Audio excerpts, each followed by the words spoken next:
जय हिंद। एमजीएस में आपका स्वागत है। आज हम लोग पढ़ेंगे बायोलॉजी का बहुत ही इंपॉर्टेंट चैप्टर श्वसन तंत्र। श्वसन तंत्र क्या होता है? सांस लेने व छोड़ने की प्रक्रिया में जितने भी अंग भाग लेते हैं उन अंगों के समूह को श्वसन तंत्र कहा जाता है। जैसे कंप्यूटर में लगे रहते हैं माउस, कीबोर्ड व अन्य उसके अंग लगे रहते हैं, उन अंगों में से यदि हम लोग माउस को हटा दें तो उस कंप्यूटर पर कार्य करने में बहुत ही कमी आएगी। तो वह भी एक उसका अंग है, अर्थात वो सिस्टमेटिक ढंग से जुड़ा है, उस सिस्टम है, एक तंत्र है। तो जिन अंगों के द्वारा हम लोग सांस को अंदर लेते हैं तथा बाहर छोड़ते हैं उन अंगों के समूह को कहा जाता है श्वसन तंत्र। जो श्वसन होता है यह एक ऑक्सीकरण की क्रिया होती है। यह बिना ऑक्सीजन का संपन्न नहीं हो सकती, अर्थात जब तक ऑक्सीजन रहेगा तभी संपन्न होगी। ऑक्सीकरण की क्रिया है। ऑक्सीकरण की क्रिया के बाद, श्वसन की क्रिया के बाद मानव शरीर में या जीवों में ऊर्जा बनती है तथा उष्मा भी बनती है। ऊर्जा भी बना रहेगा और उष्मा भी बना रहेगा। जब तक आदमी श्वसन करेगा तब तक इसकी शरीर गर्म रहेगी। ठीक, इसका दो रीजन हो सकता है, श्वसन और ब्लड का सर्कुलेशन। जब तक वो श्वसन करेगा तब तक उसकी शरीर रहेगी गर्म। सर्कुलेशन जब तक हो रहा है ब्लड का तब तक भी उसकी शरीर रहेगी गर्म। जो ही सर्कुलेशन बंद होता है आदमी को हो जाती है मृत्यु और उसका शरीर पड़ जाता है ठंडा। ठीक, उसका शरीर ठंडा पड़ जाएगा। तो श्वसन की क्रिया के बाद इसमें ऊर्जा तथा उष्मा भी बनती है। श्वसन एक अपचायी क्रिया है। अपचायी, इसको इंग्लिश में हम लोग बोलते हैं कैटाबोलिक। कैटाबोलिक का अर्थ होता है किसी भी रासायनिक या कार्बनिक पदार्थों को तोड़ देने की क्रिया कहलाती है कैटाबोलिक। ठीक, तो एक होती है क्रिया कैटाबोलिक और एक होती है एनाबोलिक। कैटा को हम लोग याद कर सकते हैं CAT, कट। कट का मतलब होता है काटना, तो यहीं से इसको ट्रिक के माध्यम से याद कर सकते हैं कि कैटाबोलिक। कैटाबोलिक का मतलब कि तोड़ना या काटना। तो किसी भी यदि रासायनिक या कार्बनिक पदार्थों को तोड़ दिया जाता है तो उस क्रिया को हम लोग कहते हैं कैटाबोलिक। और एनाबोलिक का अर्थ होता है कि किसी भी कार्बनिक पदार्थों को जोड़ देने की क्रिया कहलाती है एनाबोलिक। तो यह एक अपचायी क्रिया है। अब आगे हम लोग देखेंगे कि किन जीवों में किस प्रकार के श्वसन अंग होते हैं। जैसे स्तनधारी जितने भी जीव होते हैं जो अपने बच्चे को दूध पिलाते हैं, उन सभी जीवों, वो सभी जीव सांस लेते हैं फेफड़े के द्वारा। वे सभी जीव फेफड़े के द्वारा सांस लेते हैं। स्तनधारी जीव का अर्थ होता है कि जो अपने बच्चे को दूध पिलाएं उन्हें स्तनधारी कहा जाता है। अब स्तनधारी का अर्थ आप लोग ये नहीं समझेंगे कि जैसे स्तनधारी में उसका जो मादा होता है वही दूध पिलाता है, कहेंगे कि उसका पिता कहाँ दूध पिलाता है, फिर भी वो स्तनधारी है। ठीक, स्तनधारी इसलिए है कि वो उसी समूह का पाया जाता है, इसलिए वो स्तनधारी है। उसमें मैमेज की जो ग्लैंड होती हैं, मेमोरी ग्लैंड, वो पाई जाती है लेकिन विकसित नहीं रहती है। ठीक, तो अभी एक स्तनधारी ये जीव है। कीट जो होते हैं, छोटे छोटे जो कीट होते हैं, ये लोग ट्रेकिया से ही सांस ले लेते हैं। जो यहाँ से श्वास नली होती है, सांस वाली नली, इसी सांस वाली नली से ही लोग सांस लेना स्टार्ट कर देते हैं। तो जितने भी कीट होते हैं ये लोग सांस लेते हैं श्वास नली अर्थात ट्रेकिया से सांस लेते हैं। अब जलीय जीव को देखा जाए, जो जलीय जीव होते हैं ये लोग सांस लेते हैं क्लोम से, गिल से। जिससे मछली को देखेंगे बगल से दूगो इसका क्लोम निकला रहता है, गिल्स निकला रहता है, उसी गिल्स के माध्यम से ही लोग लेते हैं सांस। तो जितने भी जलीय जीव होते हैं वो लोग लेते हैं सांस क्लोम के द्वारा, गिल्स के द्वारा।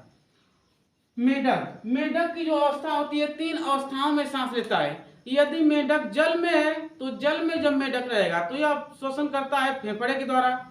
यदि धरातल के ऊपर है तो उस समय श्वसन करेगा फेफड़े के द्वारा। कभी कभी मेढक मिट्टी में चले जाते हैं, तो मिट्टी में जब मेढक चले जाएंगे तो उस समय लोग श्वसन करेंगे त्वचा के द्वारा। तो इन लोगों में जो क्रियाएं होती हैं श्वसन की, यह तीन प्रकार की क्रिया होती है श्वसन की। ये लोग तीन प्रकार से कर सकते हैं श्वसन।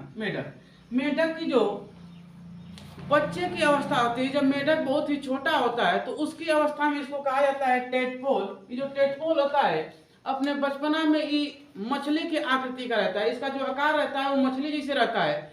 तो इसको हम लोग बचपन में पकड़ के लाते थे घर पे जिलाने के लिए कि बड़ा हो जाएगा तो ये मछली बनेगा। लेकिन ये कुछ दिन में देखते थे ससुरा फिर से मेढक बन जाता था। ठीक, तो जब टेडपोल की अवस्था में रहेगा तो यह क्लोम से सांस लेता है, गिल से सांस लेता है। इसके आगे हम लोग देखेंगे श्वासोच्छ्वास, ब्रीदिंग की अवस्था के, ब्रीदिंग की क्रिया क्या होती है, ब्रीदिंग की क्रिया को समझेंगे। सांस लेने, सांस को अंदर लेने तथा बाहर छोड़ने की क्रिया को कहा जाता है श्वासोच्छ्वास। लेकिन ये जो श्वासोच्छ्वास होता है इन्हें दो भागों में बांटा गया है। दो प्रकार के होते हैं श्वासोच्छ्वास। पहला होता है निःश्वसन, दूसरा होता है निःश्वसन। निःश्वसन का अर्थ होता है सांस को अंदर लेना, निःश्वसन का अर्थ होता है सांस को बाहर छोड़ना। इंग्लिश में इसको समझने में कोई दिक्कत नहीं होगी। इंस्पायरेशन बोल देगा, इन का मतलब हो जाएगा अंदर। जब अंदर सांस को खींचेंगे तो इसे हम लोग बोल देंगे निःश्वसन, यानी सांस को अंदर लेना। एक्सपायरेशन बोल देगा, एक्सपायरेशन, तो एक्सपायरेशन का अर्थ हो जाएगा सांस को बाहर छोड़ना या वायु को बाहर छोड़ना। एक्स का अर्थ आप लोग समझते होंगे एक्स, ठीक। वही वाला एक्स समझ लेंगे, जब कोनो छोड़ रोटी चली जाती है तो उसका एक्स हो जाता है, ठीक।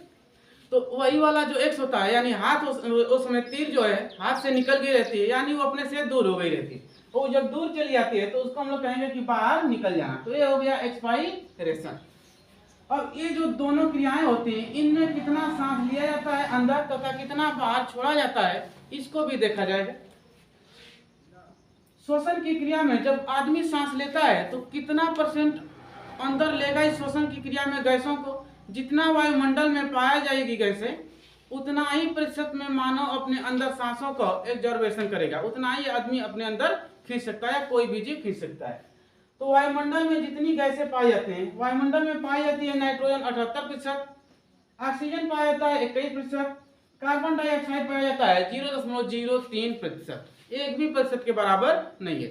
तो जब इसे कोई भी जीव अपने अंदर एब्जॉर्ब करेगा और शोषण करेगा, खींचेगा सांस को अंदर की तरफ, तो यह खींचेगा अंदर। हम लोग लेते हैं सांस को तो 78% लेते हैं नाइट्रोजन, छोड़ते समय इसको हम लोग छोड़ते हैं 78%, क्योंकि मानव के शरीर में इसका कोई भी काम हो नहीं होता है। तो मानव शरीर में इसका कोई काम नहीं होता, इसलिए 78% लेंगे, 78% छोड़ देंगे।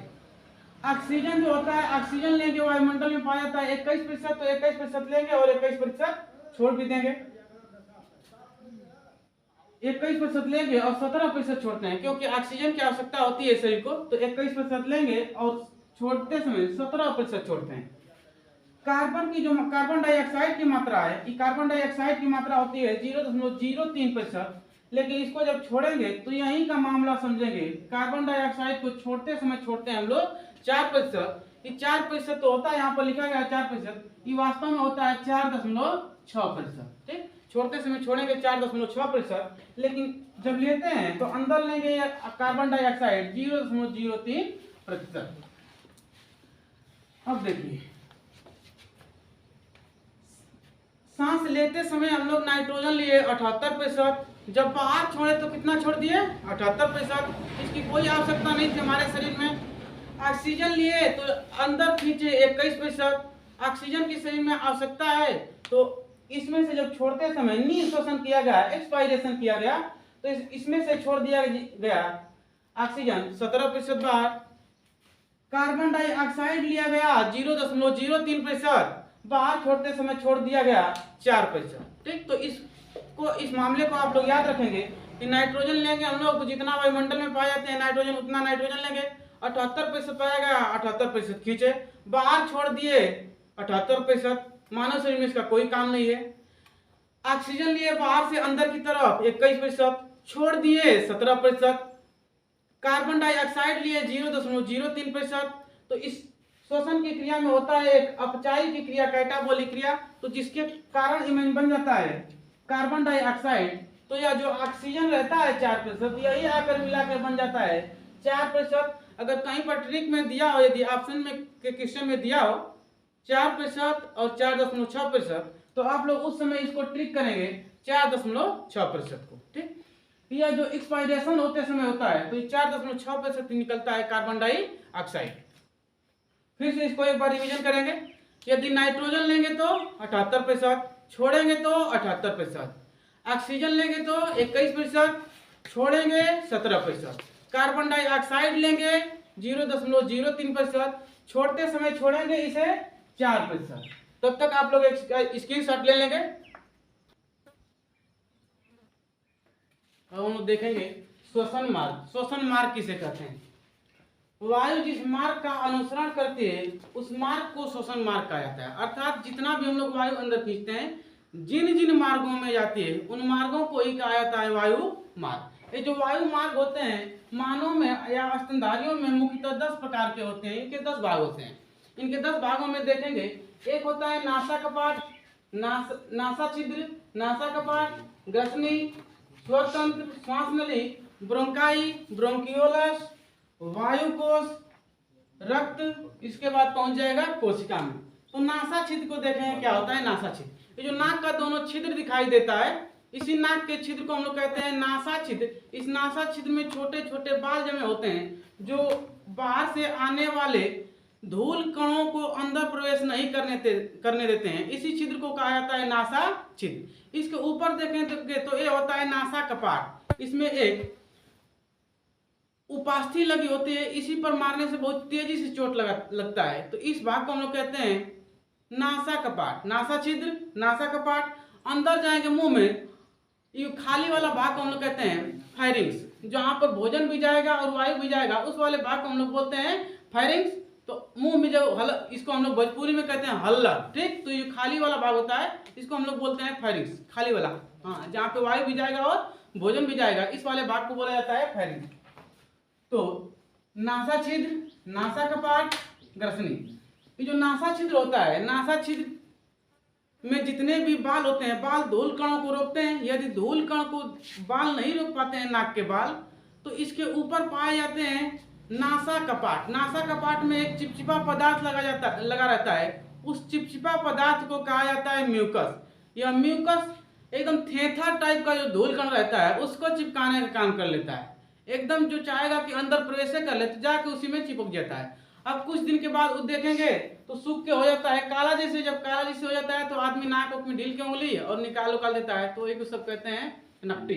नकटी वगैरह कहा जाता है, ठीक। तो ये हो गया नासा छिद्र, नासा कपाट। ग्रसनी, श्वसन मार्ग का वह अंग जहां पर सांस भी जाए अर्थात वायु भी जाए और भोजन भी जाए, उस अंग को कहा जाता है ग्रसनी, फायरिंग्स।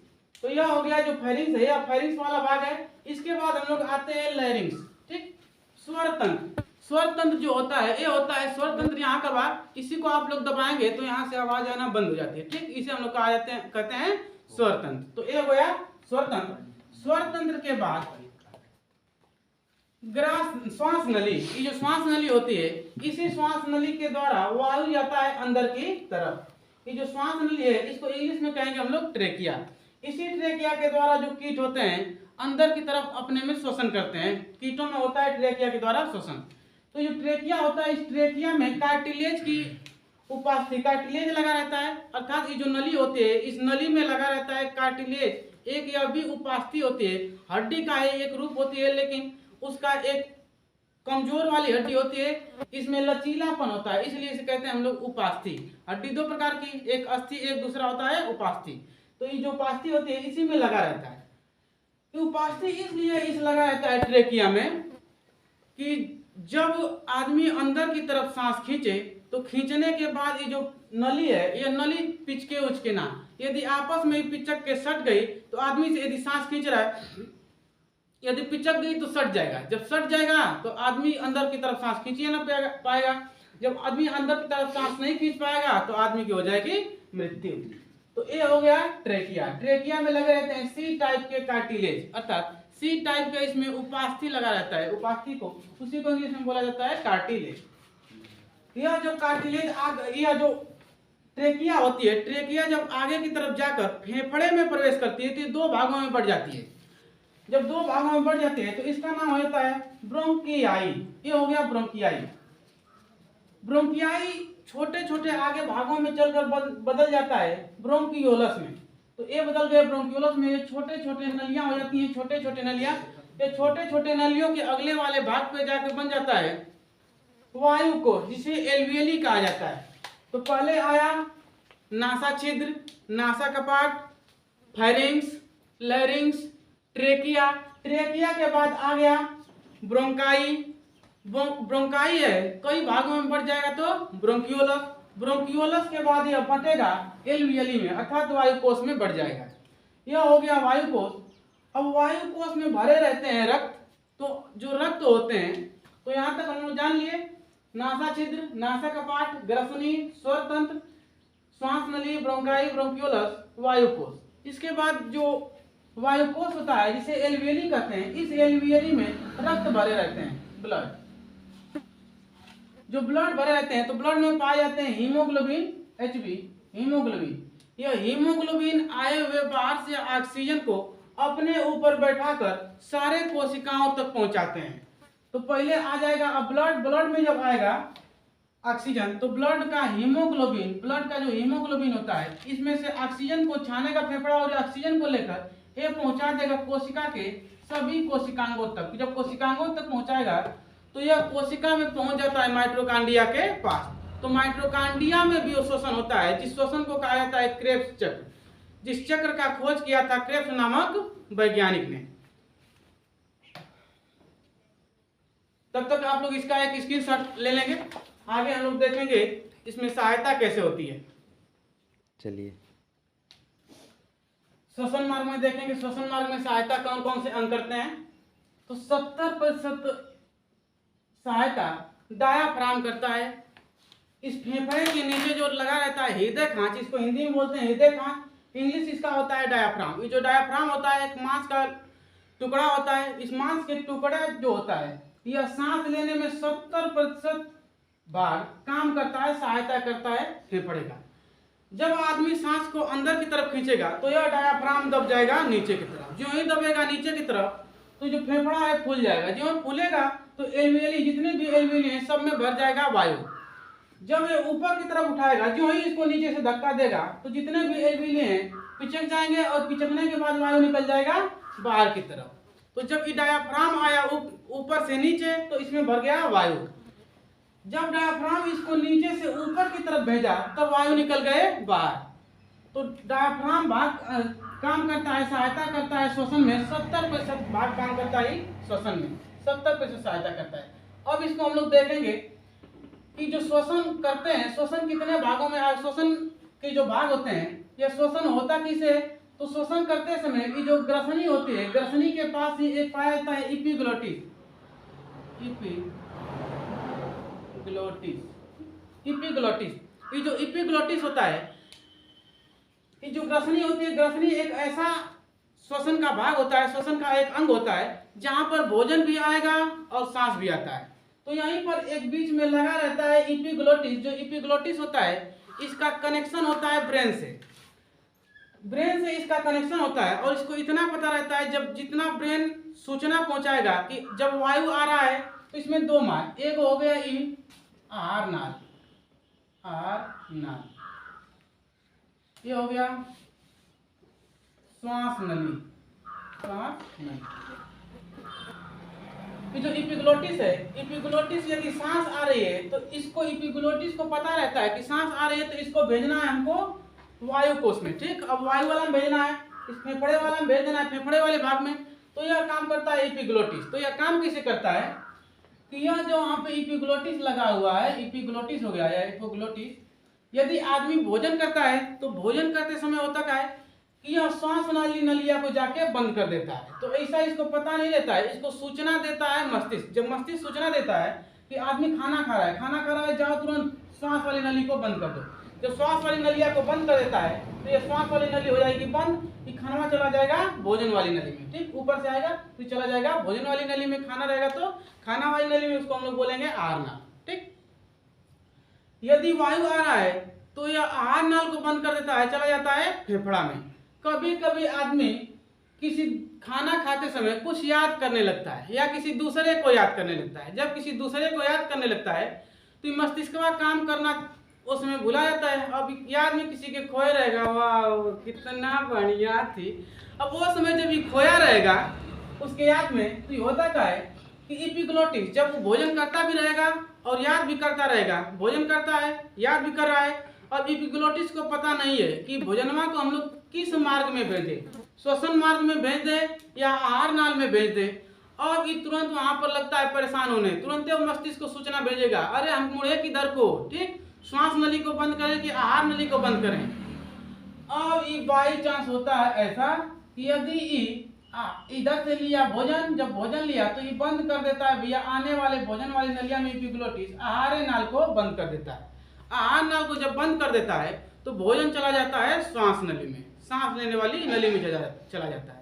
जब सांस वाली नली में चला जाएगा, अब इसको दिक्कत क्या होगा, ये दरिया से देख रहा है फेफड़ा, अरे हमको तो ऑक्सीजन चाहिए, वायु चाहिए, तो तुरंत नीचे से धक्का देता है, ठीक, डायफ्राम भी देगा धक्का और ये फेफड़ा भी देगा धक्का नीचे से। जब फेफड़े देंगे धक्का तो वो समय आती है हिचकी, ठीक, तो नीचे से जब भोजन ऊपर से आ रहा है नीचे की तरफ, ठीक, तो ये नीचे से अब देगा धक्का तो भोजन ऊपर की तरफ जाएगा, तो हर कुछ समय के बाद एक बार हिचकेगा, ठीक, बार बार आएगा उसको हिचकी, और ये तब तक धक्का देगा जब तक कि यहाँ से भोजन निकलकर आहार नाल वाले नली में ना चल जाए।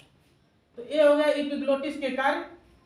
आगे हम लोग देखेंगे यह जो वायु कोश होता है, वायु कोश ऑक्सीजन को किस तरह से संपूर्ण कोशिकाओं में पहुंचाता है। तब तक आप लोग इसका एक स्क्रीनशॉट ले लेंगे। हम लोग देखेंगे ये जो एल्वेली होता है वायु कोश में ब्लड जो होते हैं, यह ब्लड कैसे काम करते हैं तथा ऑक्सीजन को कैसे संपूर्ण कोशिकाओं तक पहुंचाते हैं।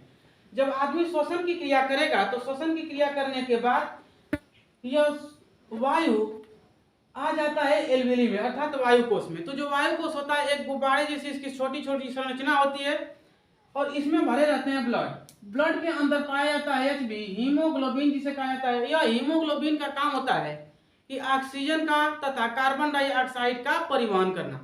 जो ही आदमी अपने अंदर निःश्वसन करेगा अर्थात ऑक्सीजन को या किसी प्रकार के गैसों को अंदर की तरफ एग्जॉर्ब करेगा, खींचेगा, तो जो ही श्वासोच्छ्वास में निःश्वसन करेगा तो एल्वेली में उपस्थित ब्लड के अंदर हीमोग्लोबिन तुरंत आए हुए ऑक्सीजन को पकड़ेगा, चल चल चल इसको पहुंचा दें, सभी कोशिका तक पहुंचा दें, तो ये पहुंचाएगा सभी कोशिका तक। जब कोशिका तक पहुंचाएगा और जितने कोशिकाओं में क्रेब्स चक्र चलता है तो वो चलता है माइटोकांड्रिया के अंदर, तो माइटोकांड्रिया के अंदर तक ही पहुंचा देगा, माइटोकांड्रिया के पास पहुंचाएगा तो माइटोकांड्रिया इसी ऑक्सीजन को लेकर करती है श्वसन। तो जो अब माइटोकांड्रिया के अंदर श्वसन हुआ वो हो गया अंतः श्वसन। जो हम लोग फेफड़े के अंदर श्वसन किए इस श्वसन को हम लोग कहते हैं बाह्य श्वसन, ठीक। तो ये चला जाएगा माइटोकांड्रिया के पास, ये होगा माइटोकांड्रिया तक पहुंचा देगा। यदि माइटोकांड्रिया अर्थात कोशिकांगों में बने रहेंगे कार्बन डाइऑक्साइड तो अब उधरिया से खाली नहीं आएगा हीमोग्लोबिन, उधरिया से जितने भी कार्बन डाइऑक्साइड रहेंगे सबको कहेगा चलो चलो तुमको बाहर पहुंचा दे, तो तुरंत लेकर आएगा उसको तुरंत, और लेकर आएगा जो ही हम लोग सांस छोड़ेंगे तो अब इसको हम लोग कार्बन डाइऑक्साइड को छोड़ दिए बाहर। फिर जो ही सांस लेंगे अंदर की तरफ, जब अंदर की तरफ सांस लेंगे फिर हीमोग्लोबिन पकड़ेगा सभी ऑक्सीजन को और ऑक्सीजन को पहुंचाएगा माइटोकांड्रिया तक, कोशिकांगों के माइटोकांड्रिया तक पहुंचाएगा। वहां से फिर कार्बन डाइऑक्साइड को लेगा और कहेगा चलो तुमको बाहर छोड़ते हैं, फिर लाके जो ही सांस को करेंगे बाहर की तरफ तो अब कार्बन डाइऑक्साइड को छोड़ देता है बाहर की तरफ। अब हम लोग जान लेते हैं कि आदमी का एक औसतन वायु कितनी बार होता है, आदमी एक बार में कितना औसतन सांस ले सकता है। 1 मिनट में मानो यदि दौड़ रहा है तो कितनी बार सांस लेगा, दौड़ता हुआ यदि आदमी दौड़ रहा है तो यह लगभग लेता है 20 से 25 बार सांस। यह एक एवरेज है, औसत है, इसमें 1-2 कम हो सकते हैं, अंक 1-2 कम हो सकते हैं, 1-2 बार ज्यादा ले सकता है, कोई तेजी से दौड़ रहा है तो, कोई धीरे दौड़ रहा है तो 1-2 बार कम ले सकता है। यह आदमी यदि सामान्य अवस्था में बैठा है, सामान्य अवस्था में यदि बैठा है तो यह लेता है 12 से 16 बार सांस, ठीक। कम से कम ले सकता है 12, अधिक से अधिक ले सकता है 16 बार सांस। कभी कभी आदमी को देखेंगे तो ये देखता है सपना, ठीक, और इस सपना में कोई हो गया तो इसका कोई दोस्त रहेगा सपना में, तो सपना में देखेंगे कई को घटना होती है। कभी सपना में ऐसा देखेंगे कि कोई पीछा कर रहा है, आप भाग रहे हैं, आपका पैर नहीं उठ रहा है, आप शोर करने की कोशिश कर रहे हैं, आवाज निकालने की कोशिश कर रहे हैं लेकिन आवाज निकल नहीं रही है। कभी ऐसा देखेंगे आप बोलने की कोशिश कर रहे हैं, ठीक, कोई आपको पीट रहा है, कोई कुछ लेकर भाग रहा है, आप उसको दौड़ाने की कोशिश कर रहे हैं, आपका सपने में जो पैरवा है पैर आगे की तरफ बढ़िए ना रहा है। उस समय की घटना जब होती है तो उस समय भी धड़कन बढ़ जाती है और आप सांस लेना तेजी से इसका प्रारंभ कर देते हैं। तो उस समय जब सांस लेते हैं तो आदमी सांस लेने लगता है 16 से 20 बार तक सांस, ठीक। जैसे कोई अपने दोस्त को सपने में देखा कि वो ओकरे वाले को लेके जा रहा है, ठीक, अब उसको लेके जा रहा है रेस्टोरेंट घुमाने के लिए और ये उसको बुला रहा है, ठीक। तो बुलाते वक्त अब इसकी सपना में सांस निकलिए ना रही है, अब इसका धड़कन बहुत तेजी से बढ़ रहा है, धड़कन बहुत तेजी से बढ़ रहा है, इसकी सांसें चलने लगी अब 16 से 20 बार। अब ये तुरंत जगेगा तो झटका से जग जाता है, अभी सांस एकदम अपना रहा है, तो उस समय घबराते वक्त जब जगेगा तो जगेगा तुरंत कहेगा वो लेके चला गया। जो ही जगेगा तब ओकरा फोन करेगा, हाँ विकास, तो जो ही विकास को फोन करेगा तो विकास फोन उठाएंगे, कहेंगे इतना रात को फोन कहाँ किया है। तो हम एक सपना देखे हैं कि कोई बीमार था तो पहले सबसे प्रिय तुम ही हो, तो तुम ही को पूछ लें कि तुम ही बीमार नहीं ना हो यार, तो सपना देख रहा है कि ओकरे वाले को लेके गया। ठीक, अब जो ही यह सपना बंद होता है तब इसका जो धड़कन होता है अब वो धीरे चलने लगता है, तब फिर आ जाता है सामान्य अवस्था में। फिर सामान्य अवस्था में आएगा तो ये ले सकता है 12 बार सांस। जो बच्चे होते हैं, बच्चे, इन बच्चों में सांसें कैसे चलती है, बच्चों में 1 मिनट में लोग कितनी बार सांस ले सकते हैं, तो ये ले सकते हैं 20 से 30 बार सांस। ठीक, 20 से 30 बार सांस लेते हैं, और 20 से 30 बार इसलिए सांस लेते हैं, उन लोगों का फेफड़े कितना बड़ा होता है, इतना छोटा होगा, दुख तुरंत छोड़ेंगे, तुरंत पकड़े, तुरंत खींचेंगे, तुरंत छोड़ेंगे, तो उन लोगों का फेफड़ा होता है बहुत ही छोटा। तो बच्चे जब सांस लेते हैं तो 1 मिनट में 20 से 30 बार तक सांस ले लेते हैं।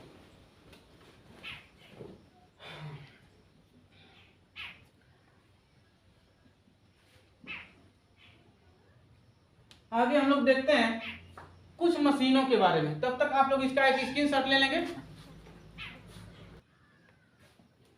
हम देखेंगे कि टाइडल वॉल्यूम किसे कहते हैं। टाइडल वॉल्यूम एक ऐसा औसतन माप होता है जिसमें आदमी एक बार में कितना ml सांस को अंदर खींच सकता है। तो हम लोग जब सांस को अंदर की तरफ खींचते हैं, सामान्य अवस्था में जब खींचेंगे तो सामान्य अवस्था में इसको हम लोग खींच सकते हैं 500 ml। 500 ml का मतलब जैसे वो बोतल होता है 500 ml का, पेप्सी वाला 500 ml का, उतना ही एक बार में हम लोग सांस को सामान्य अवस्था में खींच सकते हैं। लेकिन इस सामान्य अवस्था में अधिक से अधिक हम अपने फेफड़े के अंदर कितना सांस खींच सकते हैं, तो यदि हम लोग सांस को खींच रहे हैं, वायु को खींच रहे हैं बाहर से अंदर की तरफ अधिक से अधिक, तभी पूरा फेफड़ा बड़ा फूल जाएगा, तो उस समय अधिकतम आप लोग खींच सकते हैं 6000 ml, यानी कि 6 लीटर तक, 6000 ml तक अंदर वायु को खींचा जा सकता है। ठीक, 6 लीटर तक, ठीक, 6 लीटर आदमी अपने अंदर वायु को खींच सकता है।